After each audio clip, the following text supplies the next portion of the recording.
வணக்கம். இன்றைக்கி ஒரு சூப்பரான விரால் மீன் குழம்பு செய்யலாம். அதுக்கு ஒரு கடாயில் மீன் பொரிச்ச எண்ணெய் சேர்த்துக்கோங்க. ஒரு 3 டீஸ்பூன். அதுக்கப்புறம் 15 பல் பூண்டு, 3 துண்டு இஞ்சி, அதுக்கப்புறம் பெரிய வெங்காயம் ஒரு 2, சின்ன வெங்காயம் ஒரு 25 போட்டு நல்லா பொன்னிறமாக வதக்கிக்கோங்க. இந்த வெங்காயம் சீக்கிரம் வதங்கிறதுக்கு உப்பு சேர்த்து வதக்கிட்டால் சீக்கிரம் வதங்கிடும். இப்போ இந்த வெங்காயம் இந்த ஸ்டேஜ் அளவு வந்த அப்புறம் ஒரு 3 மீடியம் சைஸ் நாட்டு தக்காளி பழத்தை சேர்த்துட்டு நல்லா சாஃப்டாகிற வரைக்கும் நல்லா வதக்கிக்கோங்க. இந்த வெங்காயம் தக்காளி நல்லா சாஃப்டாகி வரைக்கும் வதக்கிட்டு நம்ம அடுப்பை மீடியம் ஃப்ளேமில் வச்சு மசாலா சேர்த்துக்கலாம். அடுப்பை மீடியம் ஃப்ளேமில் வச்சாதான் மசாலா ஆட் பண்ணால் ஹை ஃப்ளேமில் வச்சு சேர்த்திங்கன்னா மசாலா கரைஞ்சின மாதிரி ஆயிரும். ஒரு 3 டீஸ்பூன் அளவு மல்லித்தூள் சேர்த்துக்கோங்க. காரத்துக்கு என்ன மாதிரி தனி மிளகாத்தூள் சேர்த்துக்கோங்க. நான் 1.5 டீஸ்பூன் தனி மிளகாத்தூள் சேர்த்துக்கிட்டேன். அதுக்கப்புறம் 1 டீஸ்பூன் சோம்புத்தூள், 1 டீஸ்பூன் ஜீரக, 1/4 டீஸ்பூன் பெப்பர் தூள் சேர்த்துக்கோங்க. நான் முழு மிளகு நான் சேர்த்துக்கிட்டேன். நீங்கள் பெப்பர் தூள் கூட சேர்த்துக்கலாம். அப்புறம் 1/4 டீஸ்பூன் மஞ்சத்தூள் போட்டு ஒரு 10 செகண்டுக்கு பச்சை வாசனை போகிற வரைக்கும் வதக்கிக்கோங்க. அடுப்பு மீடியம் ஃப்ளேம்லேயும் இருக்கட்டும். இப்போ இந்த வெங்காயம் தக்காளி மசாலா நல்லா இந்த பச்சை வாசனை போகிற வதங்கினோடனே ஆற வச்சு பேஸ்ட் மாதிரி அரைச்சி எடுத்து வந்துக்கோங்க.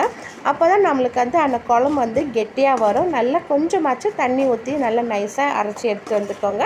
தேவைப்பட்டால் மட்டும் தண்ணி ஊற்றிக்கோங்க. எனக்கு கொஞ்சம் அரைக்கும் போது தண்ணி விட்டேன். நான் கொஞ்சம் குறப்பாக இருந்தனால தண்ணி விட்டு நல்லா நைஸாக அரைச்சி எடுத்து வந்துக்கிட்டேன்.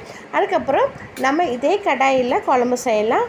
மறுபடியும் நான் மீன் பொரிச்ச எண்ணெயை நான் சேர்த்துக்கிட்டு எண்ணெய் காய்ச்சினோடனே கடுகு, வெந்தயம், கருவேப்பிலை, காஞ்ச மிளகா வத்தையும் போட்டுட்டு நம்ம அரைச்சி வச்ச பேஸ்ட்டும் போட்டு நல்லா ஒரு 10 செகண்டுக்கு பச்சை வாசனை போகிற வரைக்கும் வதக்கிக்கலாம். 10 செகண்ட் பார்த்திங்கன்னா நல்லா மசாலா எண்ணெய் திரிஞ்சு நல்லா மேலே சூப்பராக வந்திருக்குது.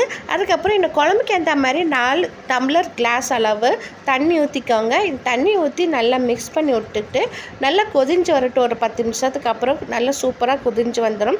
அதுக்கப்புறம் ஒரு பெரிய நெல்லிக்காய் சைஸு புளியை அரை மணி நேரமாக தண்ணியில் ஊற வச்சு எடுத்துக்கிட்டு அதுவும் நல்லா வடிகட்டி இந்த தண்ணியை சேர்த்துக்கோங்க.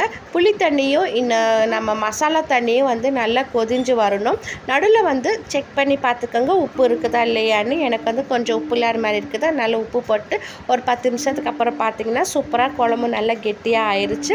அதுக்கப்புறம் நம்மளோட விரால் மீன் சேர்த்துக்கலாம். விரால் மீன் எப்போவுமே இன்னும் கொஞ்சம் லைட்டாக பிசு தன்மை தான் இருக்கும்.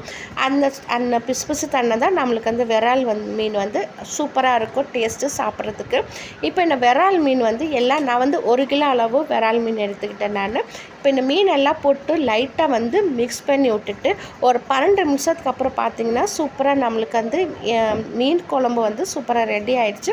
விரால் மீன் எதுவுமே உடையாமல் நல்லா முழுசாகவே இருக்குது. லாஸ்ட்டாக ஃபைனலாக நம்ம கொத்தமல்லி தழை போட்டு இறக்கினிங்கன்னா சூப்பராக இருக்கும் நம்மளோட விரால் மீன் குழம்பு. டேஸ்ட்டு அட்டகாசமாக இருக்கும். இந்த மீன் குழம்பு நைட்டு செஞ்சுட்டு காலையில் இட்லிக்கு தோசைக்கு கொடுங்க. அவ்வளோ அட்டகாசமாக